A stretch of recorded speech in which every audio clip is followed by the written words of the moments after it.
got me stranded like a branch in the wind. Tell me what you long for. Oh, I want what you. Last video I told you that we made it from Georgetown, Bahamas to Galliot Key. But I didn't talk very much about what it's like to actually live the sailing life where you're sailing every day. And by the end of this video, we're going to sail from Galliot Key to Clarencetown, Bahamas.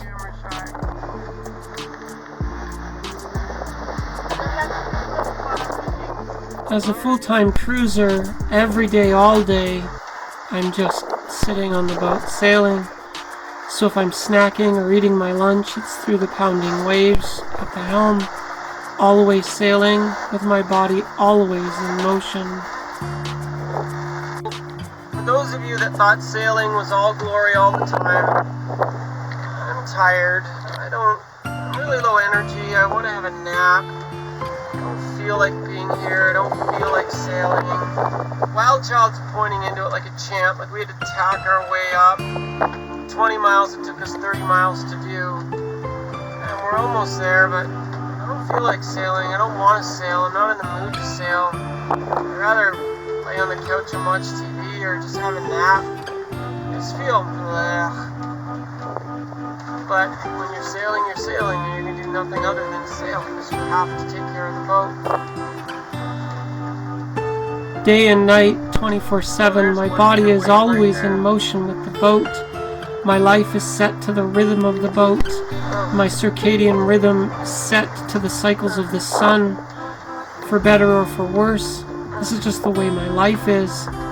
This is the cruising life. Good days and bad.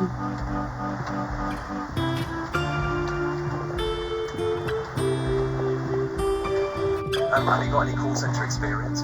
I've been at the helm all day. I'm bored and I'm tired and I want to lay down. I'm listening to podcasts on my cell phone. I'm keeping an eye on the instruments. And I just lay here getting jostled around by the waves.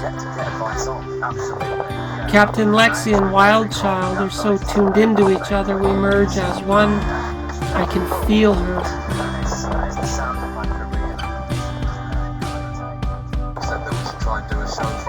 And there's nothing else for my crew to do either, so she lays on the bench seat while I lay at the helm, and we lay here all day.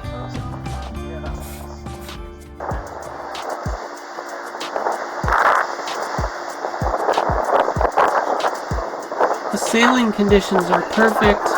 We're in sunshine and blue skies with no storms around. The waves aren't bad, the ocean is calm, and sailing the Bahamas is usually rather easy.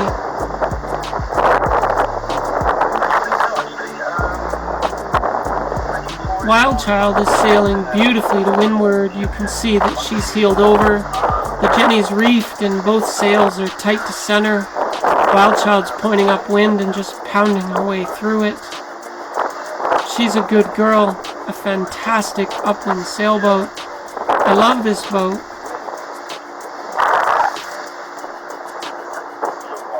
We sail all day like this, in constant motion, pounding to windward.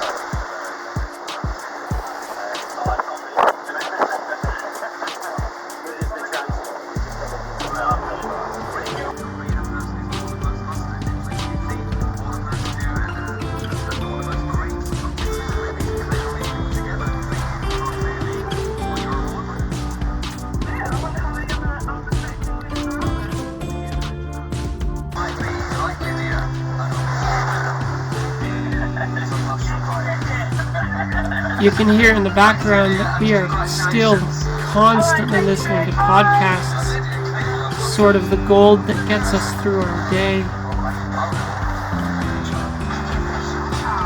You might wonder how she could possibly sleep with such constant motion, but after a while, you get used to it.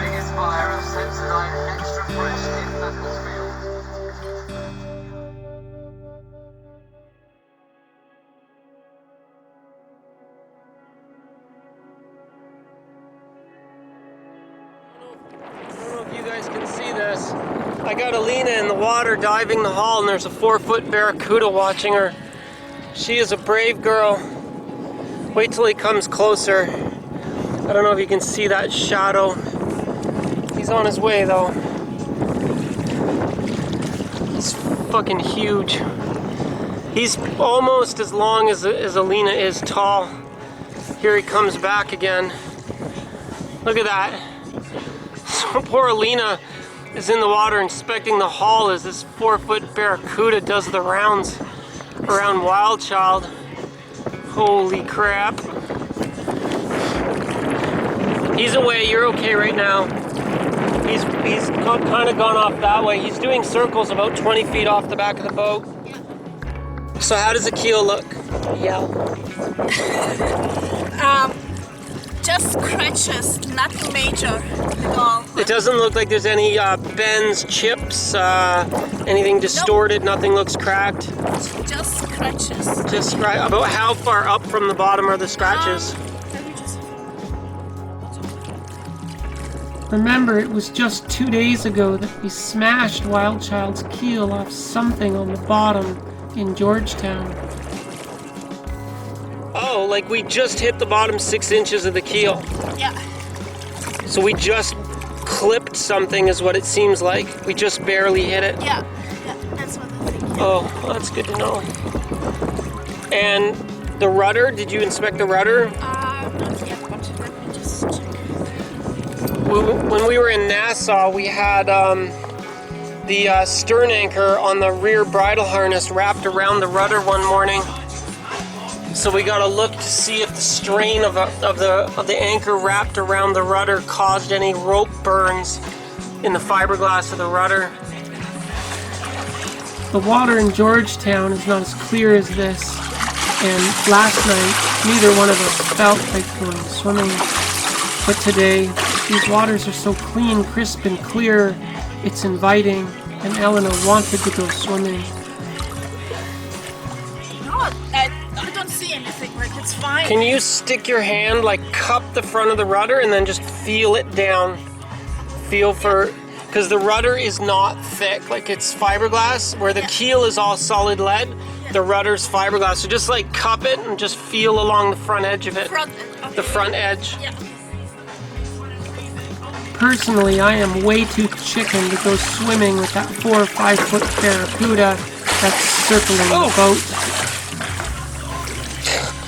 It's not a waterproof camera, honey.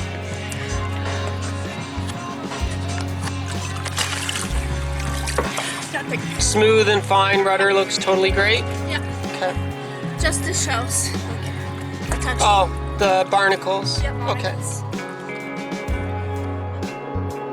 If we're gonna go swimming, we might as well clean the hull.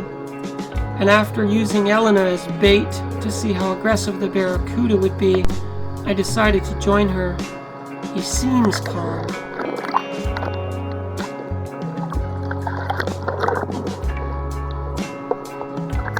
Going swimming and cleaning your hull is just a normal part of boat maintenance. And WildChild's hull looks pretty good for having been in the water for a year.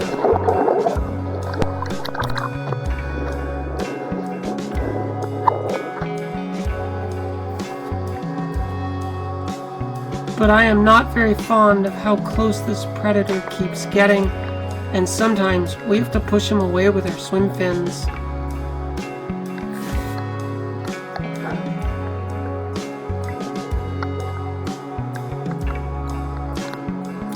Today we've had a successful sail down to Clarencetown in the Exumas. Tomorrow we jump south to Ackland's Island.